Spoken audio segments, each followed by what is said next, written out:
नमस्कार, जनअपेक्षा न्यूज में आपका स्वागत है। मैं हूं आपके साथ अंकिता। चलिए बढ़ते हैं खबर की ओर। अंतर्राष्ट्रीय संत बौद्धिक मंच के अंतर्राष्ट्रीय अध्यक्ष एवं सनातनी अखाड़ा के संस्थापक संयोजक स्वामी स्वदेशानंद ब्रह्मगिरी महाराज अपने साथियों के साथ 1 मई से 15 मई तक संकल्प के साथ मोटरसाइकिल से मां नर्मदा की परिक्रमा पूरी कर विधि विधान से अमरकंटक वापस पहुंचकर मां नर्मदा उद्गम स्थल के मुख्य पुजारी बंटी महाराज से पूजा अर्चना कर जल अभिषेक करने के पश्चात राष्ट्रीय प्रमुख संगठन महामंत्री राम नारायण मिश्र और राष्ट्रीय महामंत्री निरंजन शर्मा, बालाघाट जिलाध्यक्ष महतलाल कटरे, वरिष्ठ पत्रकार राकेश शर्मा, वरिष्ठ पत्रकार श्याम सिंह सूर्यवंशी, समाजसेवी एवं धर्म प्रेमी गणेश पांडे, अंतर्राष्ट्रीय संत बौद्धिक मंच बिहार के महामंत्री सुखलाल पटेल आदि साथियों के साथ मां नर्मदा के उद्गम स्थल से नर्मदा के किनारे किनारे पैदल चलकर कपिल धारा तक गए। उद्गम स्थल से कपिल धारा तक 6 किलोमीटर नर्मदा मैया के दोनों तरफ की स्थिति देखकर दुख प्रकट करते हुए कहा कि मां की परिक्रमा लाखों लोग प्रतिवर्ष करते हैं, जिनमें बड़े बड़े नेता भी रहते हैं जो अपने आप को मां नर्मदा का सच्चा भक्त होने का दावा करते हैं, लेकिन क्या उन्हें नर्मदा मैया की परिक्रमा करते समय ये दिखाई नहीं दिया कि मां नर्मदा की उद्गम स्थल से लेकर कपिल धारा तक मां नर्मदा की क्या स्थिति है। मां नर्मदा के नाम पर राजनीति करने वाले उन नेताओं पर मुझे शर्म आती है, उन्हें नेता कहने पर कि वे अपने आप को मां नर्मदा का भक्त कहते हैं और मां नर्मदा के नाम पर अपनी राजनीतिक कामयाबी हासिल कर बड़े बड़े पदों पर पहुंच चुके हैं। स्वामी स्वदेशानंद ब्रह्मगिरी महाराज ने मां नर्मदा के सच्चे सपूत धर्म प्रेमी देश के यशस्वी प्रधानमंत्री नरेंद्र भाई मोदी जी से एवं प्रदेश के यशस्वी प्रधानमंत्री मां नर्मदा के सच्चे भक्त मोहन यादव से मांग है कि मां नर्मदा जी के उद्गम स्थल से कपिल धारा 6 किलोमीटर तक मां नर्मदा के दोनों तरफ घाट का निर्माण कराने के लिए राशि स्वीकृत कर कपिल धारा से 500 मीटर पहले पानी रोकने की व्यवस्था बनाकर धीरे धीरे पानी छोड़ा जाए, जिससे कपिल धारा से पानी निरंतर मोटी धार में गिरता रहे। स्वामी स्वदेशानंद ब्रह्मगिरी महाराज ने कहा कि मां नर्मदा की दोनों तरफ घाट बनने से साफ सफाई बनी रहेगी और पानी का बहाव भी ठीक से रहेगा, जिससे धर्म प्रेमी वहां भी श्रद्धा भाव से डुबकी लगा सकें। आपने कहा कि मां नर्मदा लाखों करोड़ों लोगों की तारणहार है। करोड़ों लोग मां नर्मदा के आशीर्वाद से अपना और अपने परिवार का पालन पोषण करते आ रहे हैं।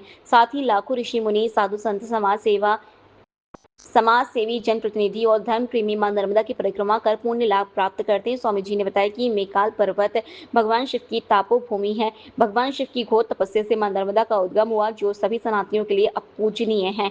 स्वामी स्वदेशानंद ने कहा कि मां का वर्णन करना किसी के वश में नहीं है, सूर्य को दीपक दिखने के बराबर है। स्वामी स्वदेशानंद ब्रह्मगिरी महाराज ने कहा कि शीघ्र दिल्ली जाकर प्रधानमंत्री से भेंट कर मां नर्मदा के दोनों किनारे घाट बनाने का प्रस्ताव रखेंगे।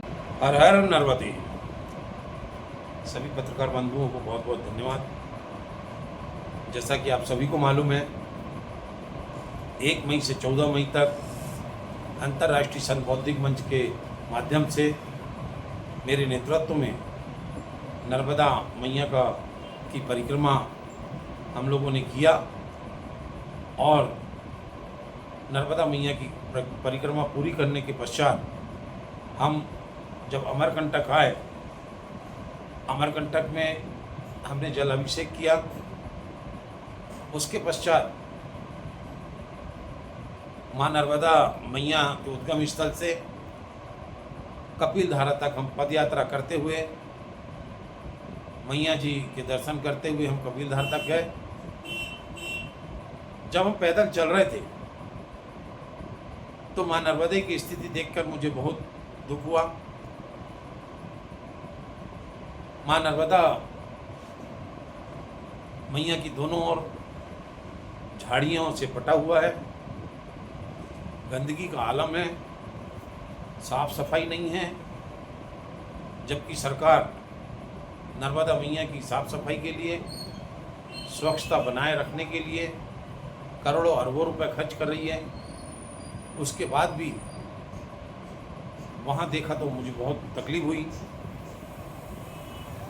जबकि प्रतिवर्ष लाखों श्रद्धालु, लाखों भक्त और बड़े से बड़े नेता और जनप्रतिनिधि और पूंजीपति मां नर्मदे मैया की परिक्रमा करते हैं, लेकिन किसी का ध्यान इस ओर नहीं गया। मुझे इस बात का भी दुख है। मैं माननीय देश की यशस्वी प्रधानमंत्री, जो कि मां नर्मदा मैया के भक्त भी हैं, धर्म प्रेमी भी हैं, मैं उनसे निवेदन करना चाहता हूं और मध्य प्रदेश की यशस्वी मुख्यमंत्री जो मां नर्मदा मैया के परम भक्त हैं, मैं उनसे भी निवेदन करना चाहता हूं कि अमरकंटक मां नर्मदा के उद्गम स्थल से कपिल धारा तक 6 किलोमीटर दोनों तरफ घाट बना दिया जाए, जिससे मां नर्मदा